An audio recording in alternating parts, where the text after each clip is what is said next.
वाहिगुरु हे प्राणनाथ गोविंदा, हे प्राणनाथ गोविंदा, कृपा निधान जगद गुरु,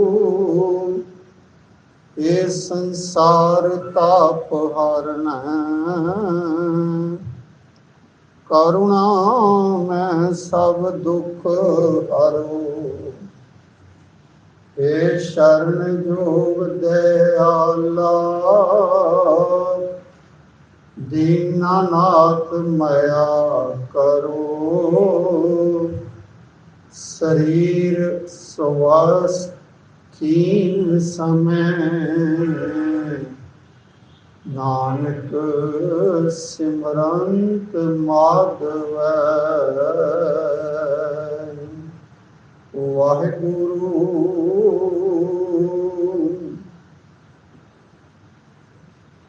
अविगतो निर्माल उपजे,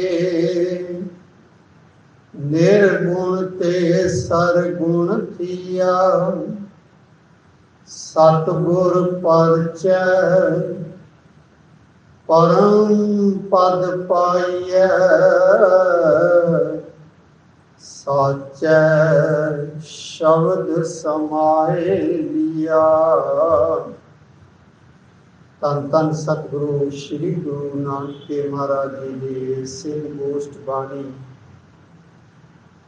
आओ अज 24वीं पौड़ी विचार करिए, जो सतगुरु श्री गुरु ग्रंथ साहिब जी के पवित्र अंग 940 उत्ते सुशोभित है जी।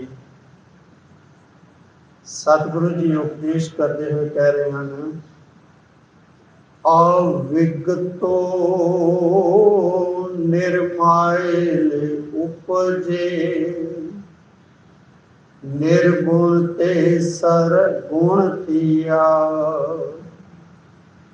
अविगतो अदृष्ट प्रभु वो अवस्था जदों सुन अवस्था दे विच सी, जदों अपूर परमात्मा सी, उस तो निर्मायल उपजे, पवित्र निर्मल प्रभु प्रगट होया। सुन अवस्था तो जदों अपूर परमात्मा सी, उस तो निर्मल प्रभु प्रगट होया। निर्गुण ते सरगुण थिया, निर्मल प्रभु निर्गुण रूप, जिस दे विच एक माया के 3 गुण नहीं हैं, उस निर्गुण तो फिर सरगुण पैदा होया, सरगुण स्वरूप पैदा होया। सरगुण स्वरूप ये सारा जिसका होया, सारी सृष्टि उसका सरगुण स्वरूप है। ये सारा जगत उसका सरगुण स्वरूप है। ये जगत सारी दृष्टि जो दिखाई दे रही है उसका सरगुण स्वरूप है। इस स्वरूप को बना के इसके विचों वाहिगुरु आप बैठा है। आपी ने आप साजियो, आपी ने रचियो नाम, दुई कुदरत साजिए, कर आसन डिठो चाओ। अपना आसन जमा के इस सारी सृष्टि दे विच सरगुण स्वरूप हो के इस दे विच सारियां नूं डिठो चाओ, सारियां नूं चाओ दे नाल देख रहा है उस सरगुण स्वरूप। तो सतगुरु जी इत्थे यही सानू उपदेश कर रहे हैं कि वो सुन अवस्था तो निर्मल स्वरूप वाहिगुरु जो निर्गुण स्वरूप सी, उसने अपने आप को सरगुण स्वरूप के विच प्रगट किया है। क्योंकि सरगुण आप निर्गुण भी ओही सरगुण है, ओही निर्गुण है।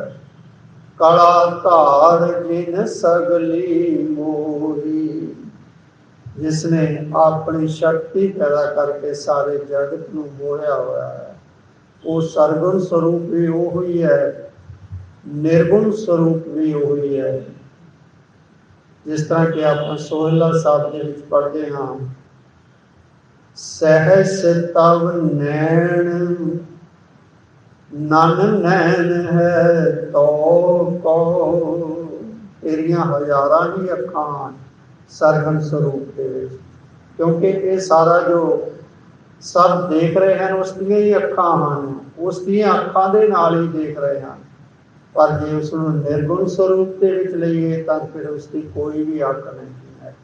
सहस तव नैन नन नैन है तोह को, सहस मूरत नना एक तो ही, सहस पद विमल नन एक पद, गंध बिन सहस तव गंध इव चलत मोही।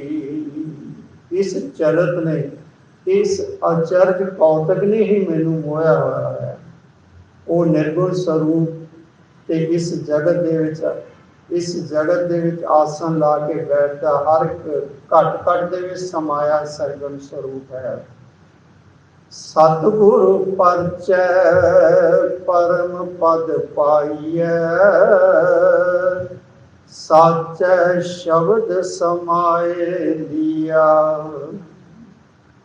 इस दिसते हुए जगत दे विच, इस सरगुण स्वरूप दे विच जेड़ा भी मनुख उस सतगुरु दे शब्द दे विच परचदा है, परचे उसके नाल जुड़ जाना। सतगुर परचै, सतगुरु दे शब्द दे नाल पतिया जाना, सतगुरु दे शब्द दे विच परच जाना, सतगुरु दे शब्द दे नाल जुड़ जाना। परम पद पाइयै, वो फिर परम पद की प्राप्ति कर लेंदा है। इस दृष्टमान सरगुण स्वरूप जगत दे विच जेड़ा भी सतगुरु दे शब्द दे नाल परच जाता है, सतगुरु दे शब्द दे नाल जुड़ जाता है, वो फिर उच्ची आत्मक अवस्था प्राप्त कर लेंदा है, परम पद प्राप्त कर लेंदा है। साचै शब्द समाए लिया,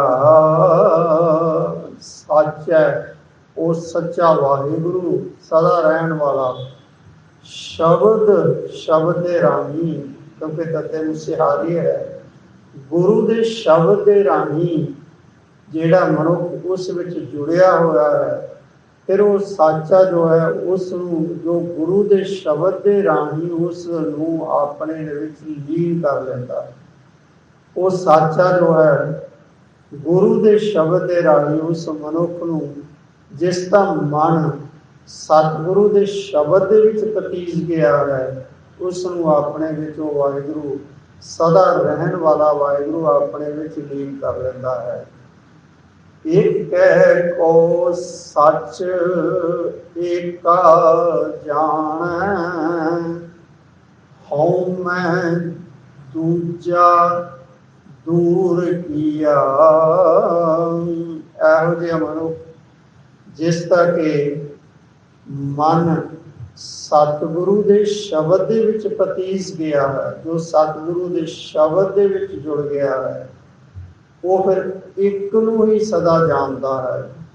एक को सच एका जान, सच जो सदा रहन वाला है, वो फिर मनुख जो है जिहड़ा कि गुरु दे शब्द विच पतीस गया है, वो एक वाहिगुरु नूं ही सदा स्थिर जानता है, सदा वाहिगुरु नूं ही सदा रहन वाला जानता है।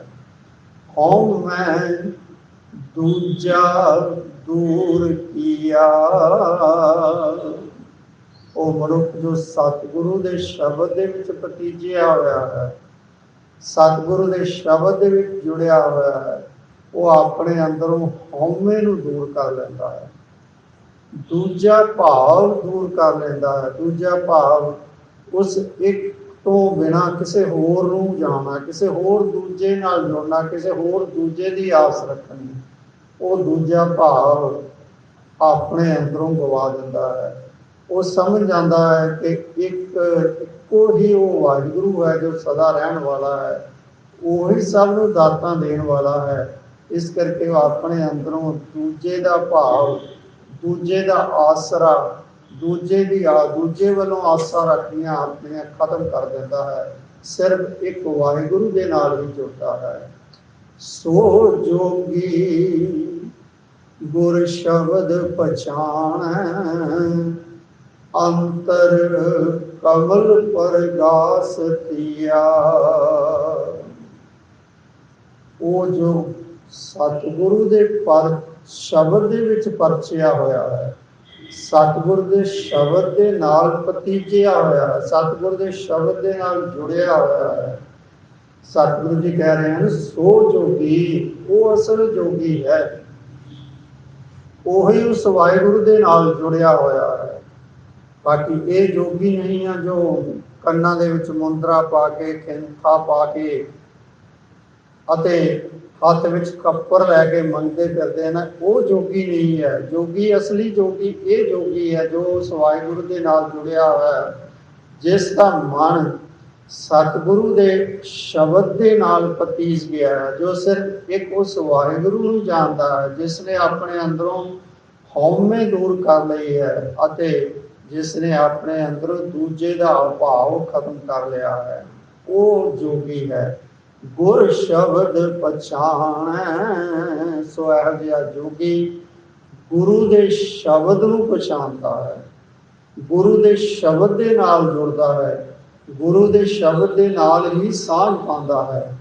ਅੰਤਰ ਕਮਲ ਪਰਗਾਸ ਥੀਆ, ਫਿਰ ਉਸ ਦੇ ਅੰਦਰ ਕਮਲ ਜੋ ਹੈ ਉਹ ਖਿੜ ਜਾਂਦਾ ਹੈ, ਅਰਥਾਤ ਉਸ ਦਾ ਹਿਰਦਾ ਰੂਪੀ ਕਮਲ ਜੋ ਹੈ ਉਹ ਖਿੜ ਜਾਂਦਾ, ਉਸ ਦੇ ਵਿੱਚ ਵਿਗਾਸ ਆ ਜਾਂਦਾ ਹੈ।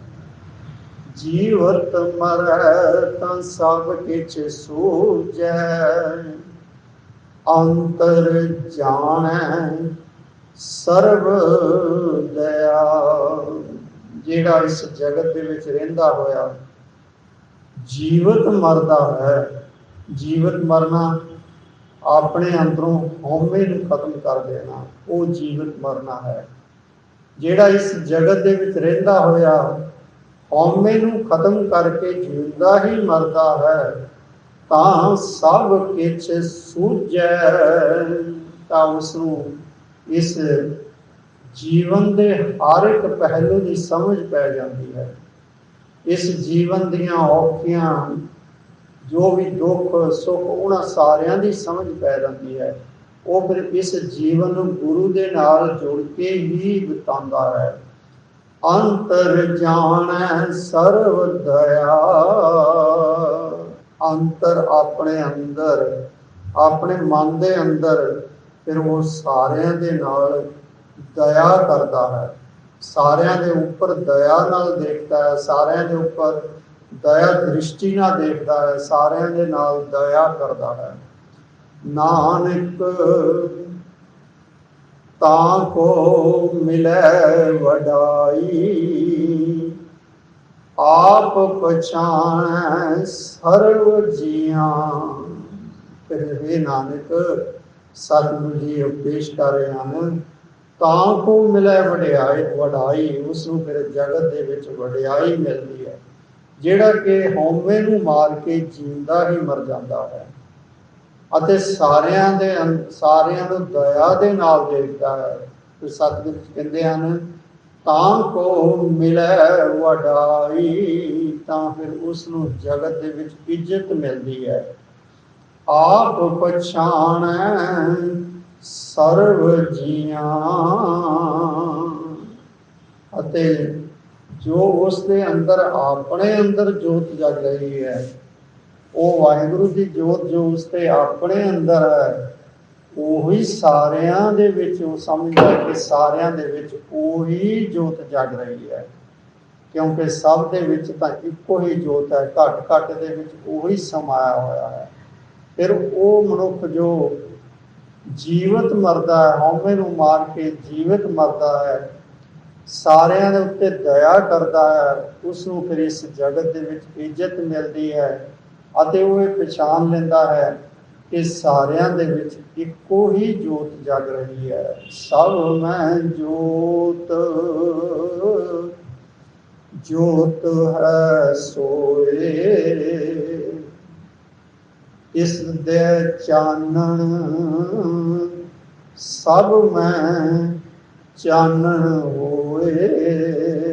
उस गुरु के शब्द के नाल जुड़ के समझ आ जाती है, क्योंकि ये शब्द सोहेला साहिब दे विच है कि सब में जोत जोत है सोए, सारियां दे विच इक्को ही जोत जग रही है।